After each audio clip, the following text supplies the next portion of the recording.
আমি এসেছি দক্ষিণ চব্বিশ পরগনা জেলার সোনারপুর থানা থেকে এসেছি। তো শুনেছি, আমার এক কলিগের কাছ থেকে শুনেছি এই কাঁচা লঙ্কার সম্পর্কে, আর বিধানদার নাম শুনেছি আমার কলিগের কাছ থেকে। তো সেই জন্য একটা খুব আগ্রহ ছিল কাঁচা লঙ্কাতে এসে লাঞ্চ করব, কিন্তু লাঞ্চ করতে এসে আমি একটা অসাধারণ জিনিস দেখতে পেলাম, একটা বই মেলা। ঝাড়গ্রাম শহর পেরিয়ে বেশ কিছুটা গেলে পরে পর্যটনের রানী বেলপাহাড়ি। সেখানে ঝর্ণা জঙ্গলের নৈসর্গিক সৌন্দর্য প্রায়শই হাতছানি দেয় পর্যটকদের। 2018 সাল নাগাদ বেলপাহাড়ির ইন্দিরা চকে সকলের প্রিয় বিধান দেবনাথ ওরফে সিধু জ্যাঠা গড়ে তুললেন কাঁচা লঙ্কা। শুধু ঝাল নয়, বরং বলা চলে এই কাঁচা লঙ্কা টক ঝাল মিষ্টির মিশেলে রসনা তৃপ্তির এক পারফেক্ট ডেস্টিনেশন। ইংরেজি সাহিত্যের ছাত্র, পেশাগতভাবে রেস্তোরাঁর মালিক হলেও খাবারের সুবাস ছাড়িয়েই বইয়ের সুবাসটা তাকে আজও টানে।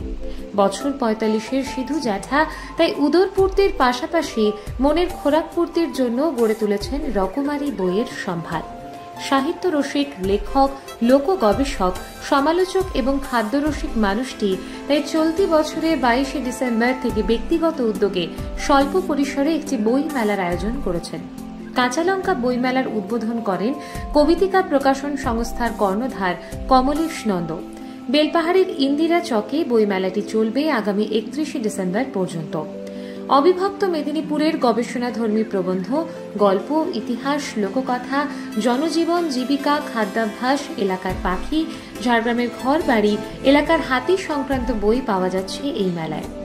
এই যে আমাদের এখানে যে বইমেলা কাঁচা লঙ্কাতে হচ্ছে, এতে করে কি হচ্ছে, আমাদের এখানকার জনজীবন, আমাদের শহর, আমাদের বিভিন্ন রকম গোষ্ঠী আছে, ট্রাইবেল এরিয়া আছে, তাদের উন্নতিকল্পে এবং এইসব এরিয়া সংক্রান্ত ইতিবৃত্ত জানার জন্য বিভিন্ন রকম যে এরিয়া এবং এখানকার খাদ্য, এখানকার ভাষা, এখানকার সংস্কৃতি, এইসব নিয়ে উনি যে বইগুলো আবিষ্কার করে রেখেছেন, যেসব বইগুলো উনি এখানে স্টলে রেখেছেন, এগুলো জানার বিষয়। এই পর্যটকরা আসছেন এবং বেলপাহাড়ি সংক্রান্ত বই তিনি জানতেও পারবেন না, এই বই যদি পড়েন তাহলে কিন্তু ওনারা সব কিছু জানতে পারছেন।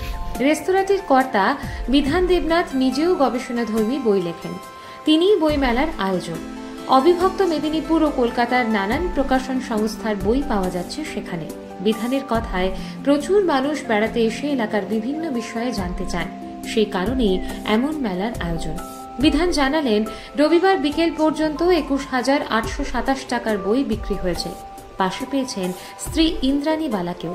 হেসেল সামলে স্বামীর সাথে তিনিও বই বিক্রিতে সামিল হয়েছেন।